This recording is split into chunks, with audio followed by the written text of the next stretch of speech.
সৃষ্টিকর্তাকে যদি কখনো সেজদা নিবেদন করে থাকেন, আপনি যদি কখনো আল্লাহর শানে সেজদা দিয়ে তার পবিত্রতা জ্ঞাপন করেন, পুরো অস্তিত্বকে যদি আপনি বিলীন করে দিয়ে থাকেন, আপনার এই জীবনে সবচেয়ে সুখে কাটা মুহূর্তগুলোর মধ্যে একটি অনুভব করবেন সেই পবিত্র সিজদাকে।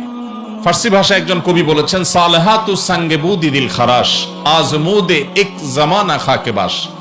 বহুকাল তো আপনি পাথর হয়েছিলেন, মনে যা চেয়েছে তা করে বহুকাল বেরিয়েছেন, কিছু কালের জন্য পরীক্ষা করে হলেও একটু মাটি হয়ে দেখুন, আল্লাহ সুবহানাহু ওয়া তাআলার গোলামি এবং দাসত্বকে অবলম্বন করে দেখুন। আল্লাহর শপথ করে বলছি, আপনি আল্লাহর সামনে আপনার মাথাকে যখন অবনত করে আপনি তাসবিহ নিবেদন করবেন, আল্লাহর পবিত্রতা জ্ঞাপন করবেন, আপনার যে কোনো বিপদে যে কোনো কষ্টে যখন দুহাত তুলে চোখের পানি ছেড়ে দিয়ে আল্লাহর কাছে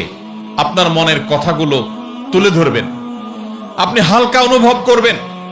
কোনো মানুষের কাছে যদি আপনি যে নিজের চাওয়ার কথা বলেন, কোনো মানুষের কাছে যদি আপনি কোনো কিছু বলেন, হাত পাতেন, তো মানসিকভাবে আপনার কষ্ট হবে, আপনার দুঃখ হবে, অপমান বোধ হবে, লাঞ্ছনা অনুভব হবে যে আমি অমুকের কাছে ছোট হয়েছি।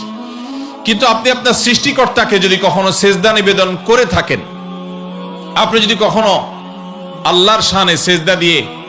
তার পবিত্রতা জ্ঞাপন করেন, পুরো অস্তিত্বকে যদি আপনি বিলীন করে দিয়ে থাকেন, আপনার এই জীবনে সবচেয়ে সুখে কাটা মুহূর্তগুলোর মধ্যে